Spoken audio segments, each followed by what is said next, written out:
à moi, vous tous qui m'aimez, et laissez-moi vous combler. Venez à moi, les pauvres, les blessés, venez à moi, petits et malheureux,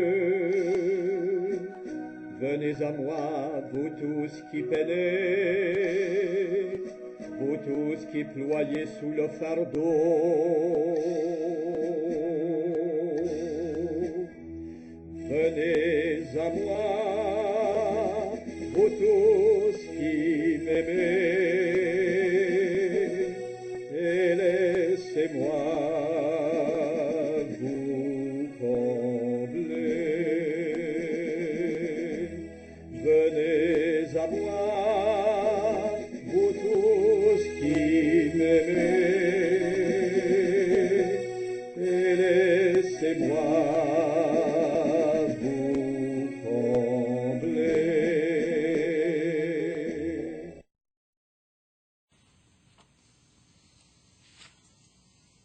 Bienvenue à cette deuxième rencontre, ce deuxième entretien qui a lieu sur le thème École, éducation, liberté.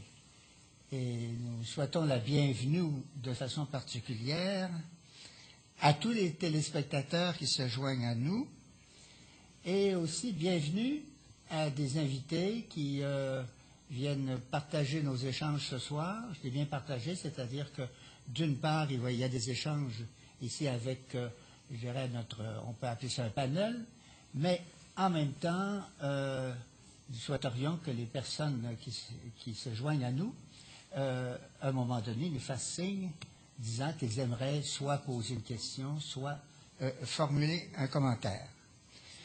Nous remercions les responsables, les personnes responsables qui ont rendu cette réalisation possible et qui l'ont fait dans l'idée suivante, d'augmenter, je dirais, l'espace de la vie démocratique, parce qu'il arrive que dans des questions comme celles que nous débattons ici, on entend à peu près toujours, dans les médias, chez les faiseurs d'opinion, on entend à peu près toujours le même son de cloche. Alors, une rencontre comme celle-ci permet à des gens de faire entendre un autre son de cloche avec des nuances, comme vous verrez, parce que les gens partagent un certain nombre de choses, de valeurs, mais en même temps, ils ont des points de vue différents à faire connaître. Donc, il y a une diversité qui est rendue possible, encore une fois, par ce genre de rencontre, et nous remercions les personnes qui l'ont rendue, nous ont permis de la concrétiser. Je vous présente rapidement les membres de notre panel, appelons ça de notre table ronde. Peut-être on va faire le tour. Peut-être commençons par Guy Durand. Guy Durand qui est théologien, juriste.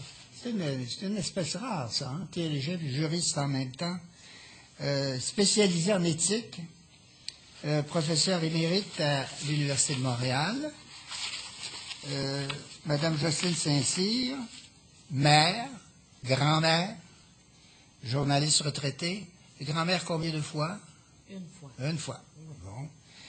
Émile Robichaud, pédagogue et historien, directeur général de l'Institut Marie-Guyard. Grand-père? 3 fois. 3 fois. Félicitations. Merci. Claudette Lavallée, j'ai confiance en l'avenir. Psychoéducatrice, catéchète, mère de 4 enfants, Grand-mère à venir. grand-mère à venir, et Gary Caldwell, sociologue, qui a été membre du grand panel ou de Les États généraux. des États généraux de l'éducation, comment vous appelez ça? Vous étiez commissaire. Oui. Et commissaire dissident, c'est-à-dire commissaire qui a rédigé un rapport dissident. Oui. C'est bien ça. Alors, moi, c'est Louis O'Neill, professeur émérite de théologie de l'Université Laval.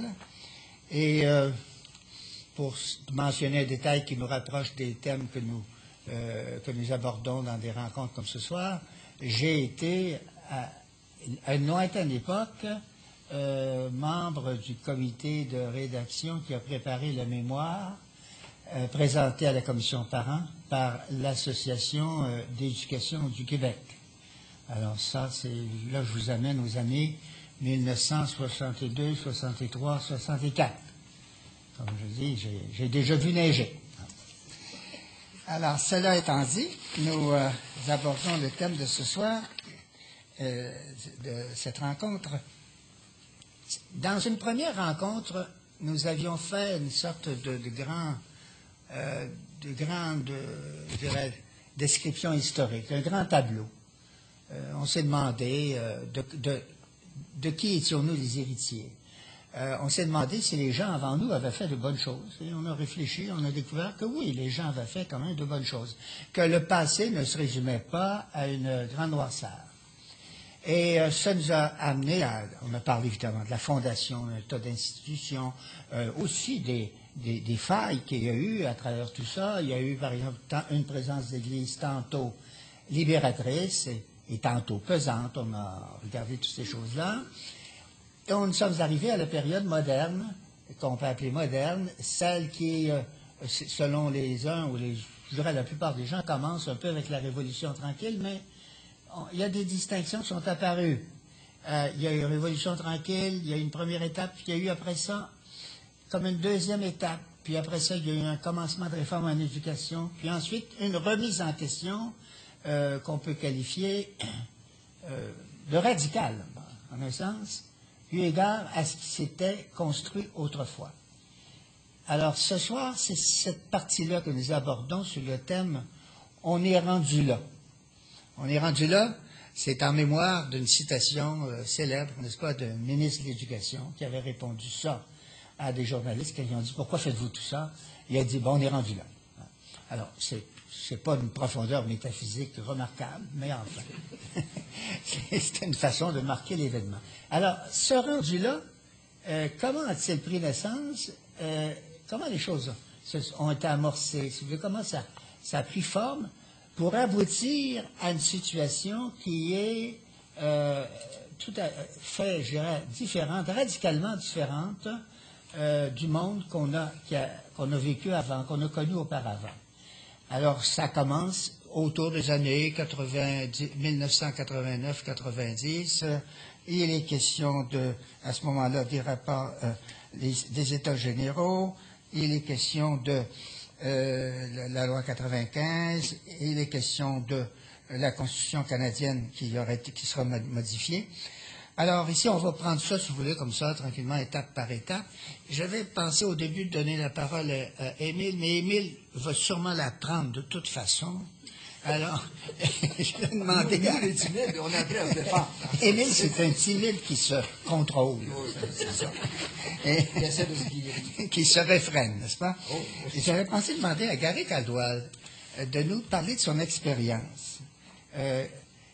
Lui, il a vécu ça de l'intérieur, les États généraux. Nous autres, moi, je l'ai vu, je suis allé à une couple de séances, j'ai présenté un mémoire, etc. Mais lui, il a vécu ça vraiment de l'intérieur et il va pouvoir nous décrire comment les choses ont débuté, ont démarré. Puis après cela, on pourra ensuite aller un peu plus loin et voir les étapes qui ont suivi. Parce que ça a été vraiment ça, une première étape d'un virage. Alors, Gary, à toi la parole. Bon, merci. Je crois que le gouvernement avait mis sur place les États généraux parce qu'il y avait un malaise. Il y avait un certain questionnement sur le cégep. Il y avait un questionnement sur les polyvalents. Il y a eu toute une série de grèves aussi. Il y avait un malaise en éducation qui était normal. C'était 25 ans après la réforme qui est dessus. De repas par an. Ah, c'est vrai. Oui. Alors, un quart d'un siècle, c'est normal qu'une structure qui était mise en place devait être revue. Un de ces malaises-là, c'était la qualité du français. Un autre malaise, c'était le manque d'enseignement en histoire. Alors, le gouvernement a lancé